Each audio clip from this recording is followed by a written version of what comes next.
I don't know if it's appeal or further review or something, but it had to be because the framers thought it well and long, and in fact went further to relate Section 73D to other sections of the standing orders and the ICD Act. So the committee is given specific responsibilities, if you recall. So what I think we need to do, as you say, if the committee is so minded, in guiding the standing orders committee, is to perhaps look at the real mandate, as you see it, that the Oversight Committee should have.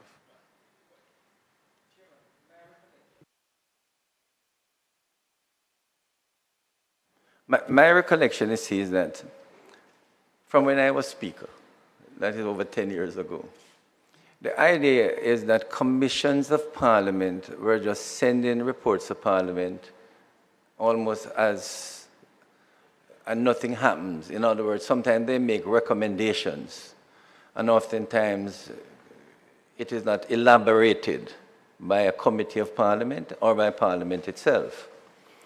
So the idea was that an oversight committee, and I suspect this oversight committee is not only for the Integrity Commission, but it ought to have been for all commissions of Parliament that send their reports.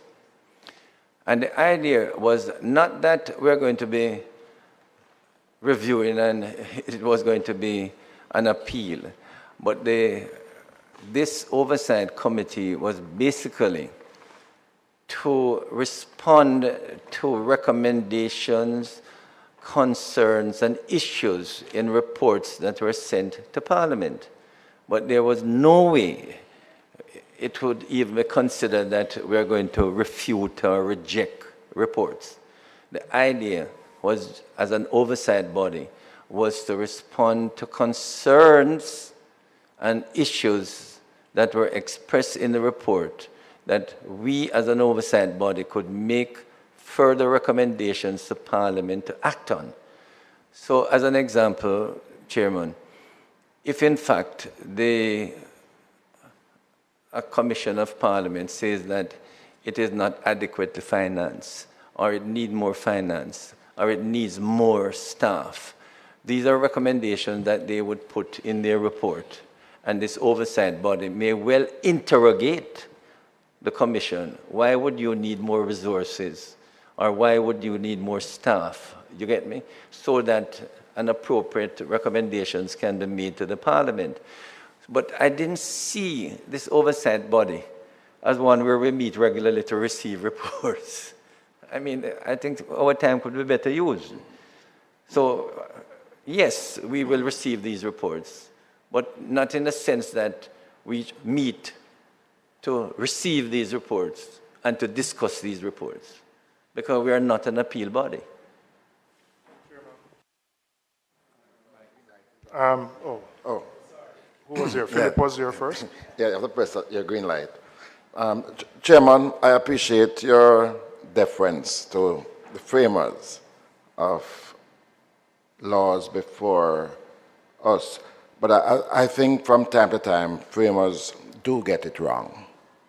And my own view, as the Minister of Justice has intimated, this was never meant for us to be reviewing, second-guessing the Integrity Commission in any way. And that's the reason why I support fulsomely that these reports do not come to us in this routine way, and that we focus mainly on the annual reports that will come to us where administrative issues would be raised and for us to deal with. I believe that contained in these reports from the Integrity Commission after the investigation are very good and noble recommendations. And in fact, it is those recommendations that should be put through the PAAC to the agencies. Sometimes there are recommendations made that you need to effect A, B, and C changes, and there's nothing wrong with the PAC. Someone in the ministry and say, listen, these are recommendations. what will it cost you to put them in place? What's your view on it? And then for that to proceed. But I really don't believe that it is within it is within the remit of this committee, albeit there is a standing orders for us to do these reviews and that we change them as quickly as possible. I'll say one other thing. Invariably, when people talk about integrity, the spotlight is on this House, Parliament. And we therefore have to find a way to make sure that the public doesn't see us as standing in the way, as second-guessing, and to see how we can encourage the Integrity Commission to expedite, as quickly as possible, matters that pertain to this chamber so that it can be dealt with quickly, such as the one that Minister of Justice has referred to. I think the sooner we get these things out of the way, it's the better for us and how we are perceived.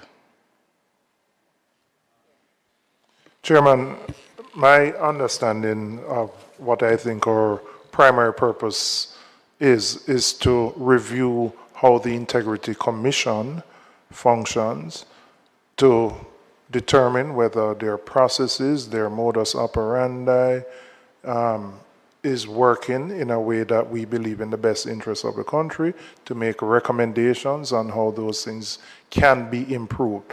That, I believe, should be the principal focus of the Oversight Committee here. I would agree with my colleague, Member Chuck, it's not to go through a report which should be available to every member of the House, but to see how we can improve their processes and to make sure that the way they operate does justice to persons who may be the subject of investigations and also operate in the public interest. So as an example, you know, when that issue arose last year about the ruling by the Director of Corruption Prosecution alongside a report, and we made recommendations about that being tabled at the same time, that I see as more our mandate to ensure processes work, to protect the reputation of individuals, at the same time ensuring that there's transparency in everything that they do. That is where I think we should focus. Okay, well, I think while we are looking at all of these areas, and I can see the logic and the reasoning behind the suggestions that are being made, I'm minded also to consider that what gave rise, for example, to our being able to deal with the issue of reports being laid with, you know, addendum attached to it and be able to discuss whether or not the addendum itself would have negated the report is only because it came to us. If it didn't come to us, we wouldn't have that opportunity so to do. So I think that whilst we look at what the full mandate as it is today, 1, 2, 3, 4, 5 critical areas that we should cover. 1, monitoring and reviewing the performance of the functions of the Integrity Commission, which is pretty much what you have said there. 2nd, to report to both houses of Parliament on any matter relating to the performance of the functions of the Integrity Commission. Quite clear. Reviewing the annual report, which is a focus that you want us to have. And it said also, on any other report of the Commission. So that would then have to be adjusted in the context of your comments. And submitting recommendations in relation thereto to both houses of Parliament. Shall I just conclude on it? And then assessing the effectiveness of the Integrity Commission and the appropriateness of its procedure. Very much in line also with what you're saying. And then perhaps the one that gives you the biggest difficulty is item E, which says convening and considering a report submitted to Parliament under Section 36 of the Integrity Act within 30 days. And that's one of the reasons that we're here today. So what I wanted to be very clear in everybody's mind is that the purpose of our meeting is not solely to deal with the matter of the reports that come, but that there is a statutory requirement to at least receive and review these reports and report back to Parliament within 30 days of the tabling of the reports. So just to ensure that members are very, very clear on this. Firstly, the purpose of the meetings is not solely to receive the reports. It is true that the last two meetings that we've had, we've had them primarily to fulfill that requirement of the standing orders to review within 30 days. So if there isn't other agenda item to be taken, then the sole item would be to receive the reports. But it is not the order of how the Commission Oversight Committee operates, that we focus only on these reports. Now, having said all of that, I do take the point that you're making in terms of the relevance of having, that report or those reports coming to us, and whether or not it suggests that we're second-guessing the Commission. I rather think not, from where I sit, but I do see the value, and maybe that's why I'm pushing for the consultant who would receive these reports first and then advise the committee as to whether there is need for us to review it in detail.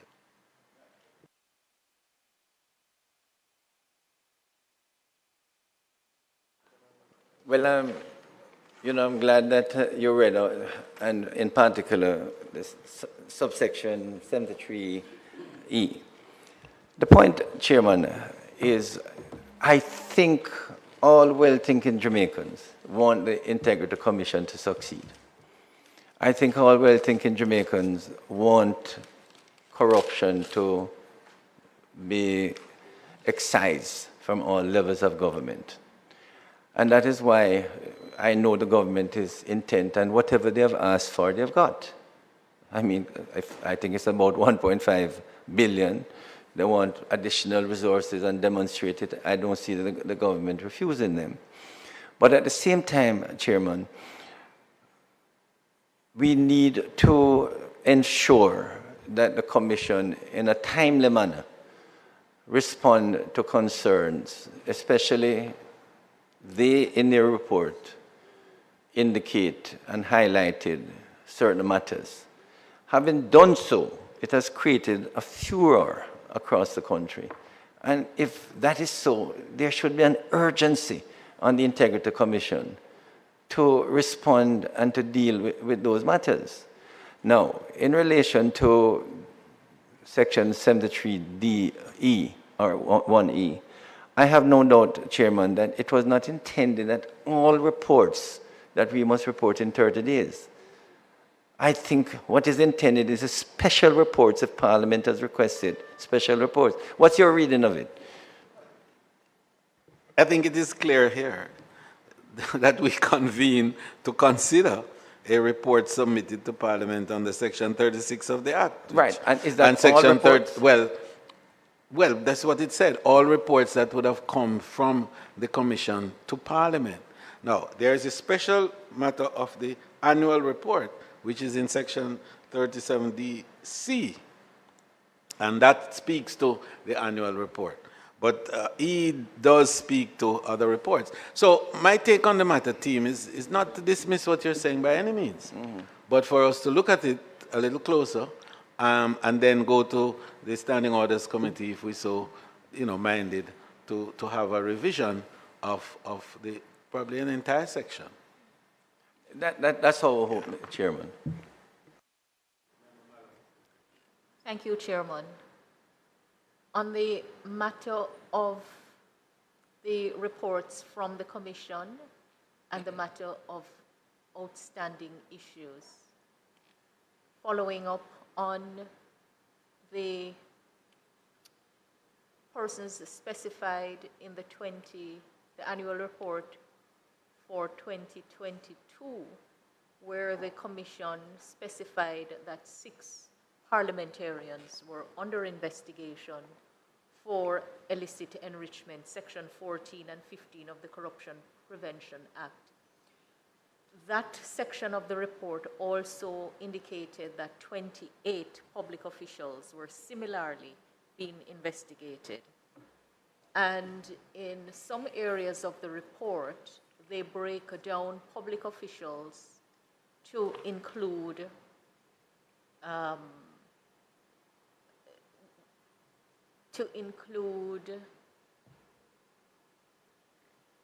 judiciary officers, councillors, permanent secretaries, head of entities, and then other public officials. That's in one area.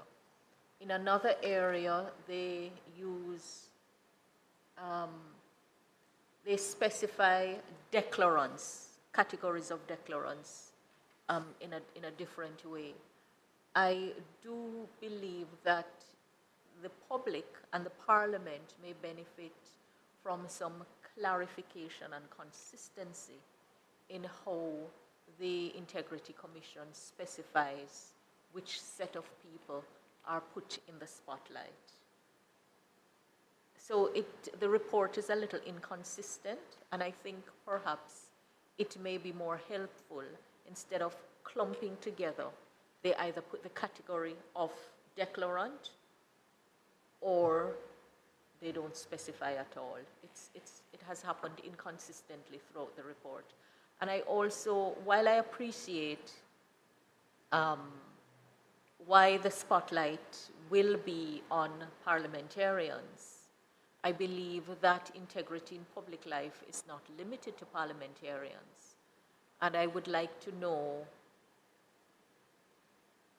from the commission themselves, commission itself, and perhaps the commissioners themselves, what is their rationale for spotlighting the parliamentarians separately?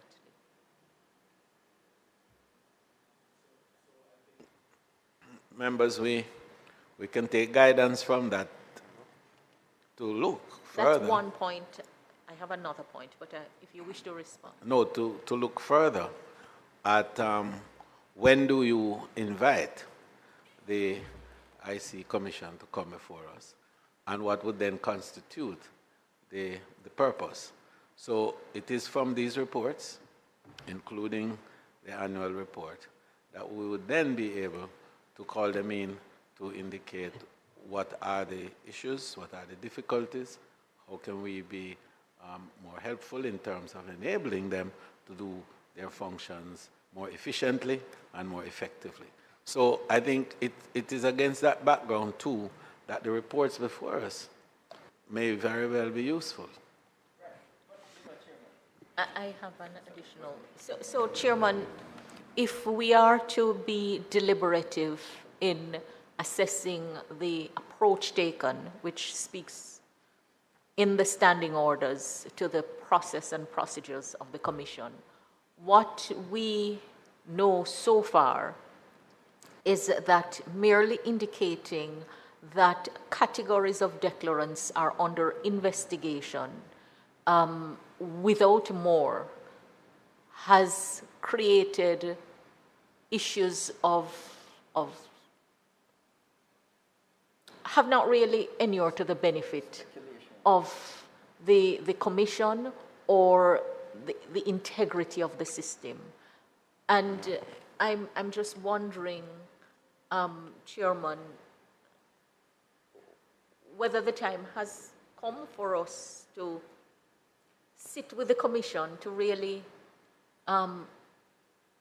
consider a more useful and productive may not be the word, but it's the one that comes to mind now, approach to be taken in the putting out of information for the work being done. Because just to use that example of specifying investigation for this offense and nothing more has been said. And if you track the questions and comments in the public domain, there are serious issues. But the discussion overall, I believe, the discussions have not helped very much in inspiring confidence one way or the other. So I think that what the member is in fact saying feeds nicely into the suggestion that we do determine what are the points that we must put together to have the commission come before us, and also to determine the timing of it. And I think that that's a matter that the committee will consider, and your point is taken, member.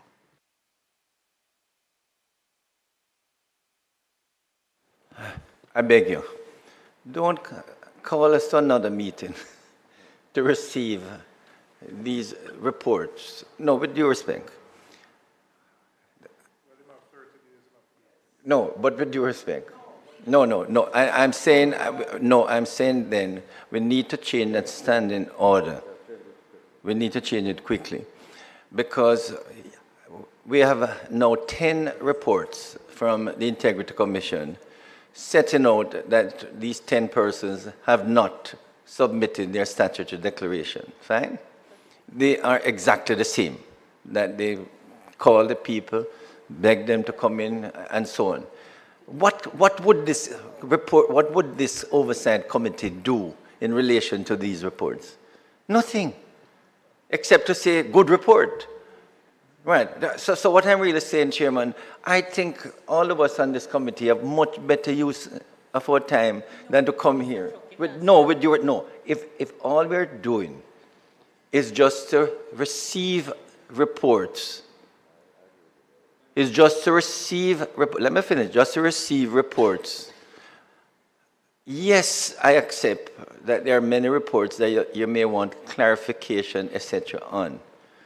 But with due respect, we need to ensure that that thing is dealt with. So you're not, once reports come to Parliament, this 30 days, I think we should only have this oversight committee where reports require further elaboration, and as Minister Robinson says, where we are looking at administrative purposes. Member Robinson.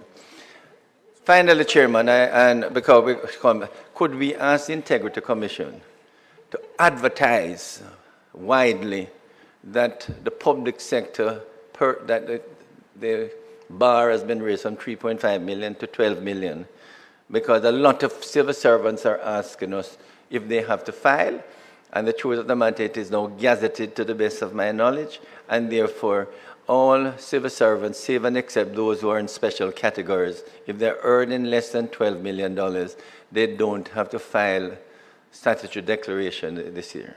So, which is about 20,000 people. Member, you have preempted the chairman in that regard, because I did have the act here before me, the amendment, in fact, and would have indicated that. So, having said that, I will say yes, we agree, and we will pass on that information to the Commission, that they be very aggressive in terms of their promotion and advertising of the change here for the sealing for declarants. Okay, now, I really didn't want to pursue this particular element of the discussion, very much longer, except to say that, member, I think that I hear your anxieties and your, to use a stronger word, disgust in terms of the requirement to meet. But I want to re-emphasize what I said earlier. The requirement to meet is not merely to receive the reports. It is a requirement that we receive the report and that we review them within 30 days. So there has to be a meeting. Now, there can be an agenda that covers that plus a number of other things. It may also be that the agenda only covers that item, but it is not that the meeting is solely for receiving these reports. So I wanted that point to be very clear. Yes. Chairman, I do part company with my learned friend and colleague, Minister Chuck, in relation to the perspective that the committee should not be called to receive the reports.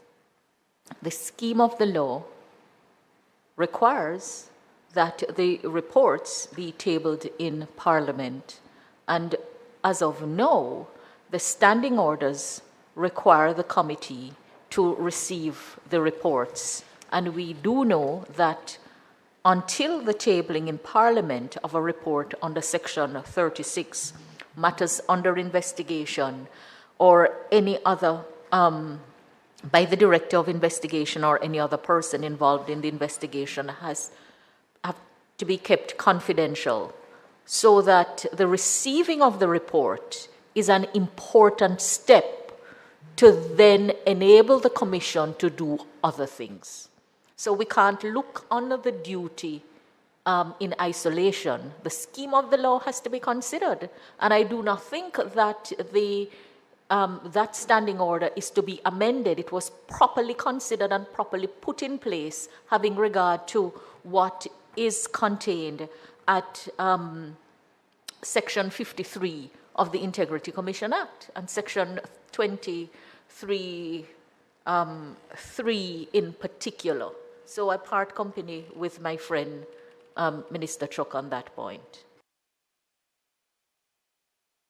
Please. Right, let's not pursue this point any further at this time. I think we have a clear indication as to how we can proceed, I think, by way of ensuring that we have good and better details on some of these reports ahead of them coming to us as a committee, because we are required to deal with it within 30 days. And the member correctly said a while ago, Member Malahoo Ford, that the scheme of the law anticipated that this act is then consequent on some other acts or precedent to some other acts which will follow after. All right? Yes. Yes. Yeah, I have concerns about that too, as I had indicated earlier. But I think that we'll do a deeper dive and a closer look at it in line with what Member Malahoo Fort actually said a while ago. What I really would like to see us become is a little more deliberative on the issue. Since the committee has been meeting, we now have a fair idea of some of the things of concern, not only to members of Parliament who are identified and specified separately from other categories of declarants, but we also know that the public and the Commission itself have concerns about how things are done. And I think we, as the Oversight Committee, need to spend some time in a deliberative way, not in a reactionary way, to look at the approach being taken and to see whether it is the most constructive approach. I couldn't agree with you more. And I think that is exactly why I'm insisting as chair that we get the technical support that this committee needs in order to be able to give us this kind of guidance, so that, as you correctly say, when we come, we're coming on the background of solid information, you know, and top quality advice, so we can act appropriately. And to avoid Member Chuck's concern of wasting his time. Yes. I'd like to formally put on record that the committee, through you, Chair, consider an invitation to the commissioners for a meeting with the Oversight Committee. The commissioners and the Executive Director. Commissioner, Executive Director, and perhaps even the divisional directors. I think what is required is for the Commission to meet. The Commission can then determine whether it needs to bring its Executive Director and others with it. But I take your point. In fact, you heard me say that on 2 other occasions. But I suppose what we have to do is to develop the agenda, because we don't want to bring them simply to be brought before us, but that there is an agenda of items for them to deal with. Certainly, so we will. So we certainly will. Certainly, Chairman, my colleague, Member Paulwell, was asking whether that meeting would be for a public meeting. I think, as you say, if an agenda is shared and agreed to, then we have the meeting, but just to remind that the commission comprises, who the commission comprises, eh? Not just the commissioners are the core of the Integrity Commission, not just the staff. So if we're meeting with the commission, then it stands to reason that the commissioners ought to be present. Yeah, but the commission are the commissioners, and then they can determine who they want to have as support, if any. So that point is taken and understood. Next item, which is the receiving of the 4 reports. 1, the investigation concerning that of Mr. Javon Davis, an employee of the Kingston and St. Andrew Municipal Corporation, who failed to submit his statutory declarations to the Integrity Commission for the years 2019, 2020, and 2021 in breach of the Integrity Commissions Act. The recommendations are here for members' benefit, and the recommendation is for the Director of Investigation to report the matter to the Director of Corruption Prosecution for consideration. And secondly, that notwithstanding the foregoing, that the Director of Investigation is recommending that Mr. Davis submits the outstanding statutory declarations to the Director of Information and Complaints. Now, members, the other 3 reports in relation to Mr. Dwight McLeod, who is also an employee of the KSAC, Ms. Cheryl Robinson, who is also a member, Mr. Donovan Thompson,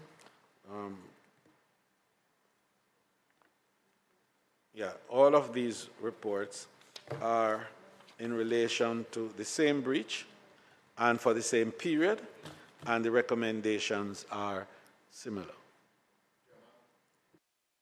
I move that we receive the reports and note their contents without more.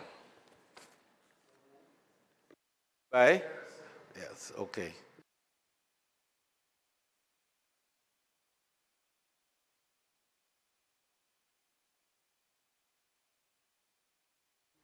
Any other matter members would want to raise?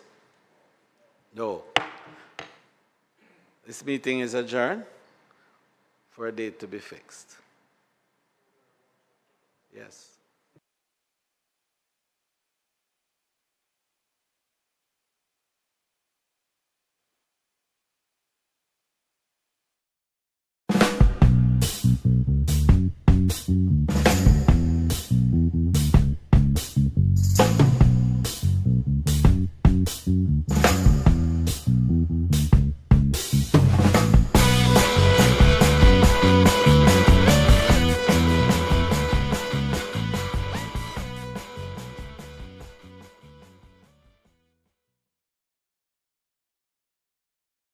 Watch the trend, pick up the trend. This are the trend for all the youths them. Watch the trend, pick up the trend. TREND. Pick up the trend for education, teachers and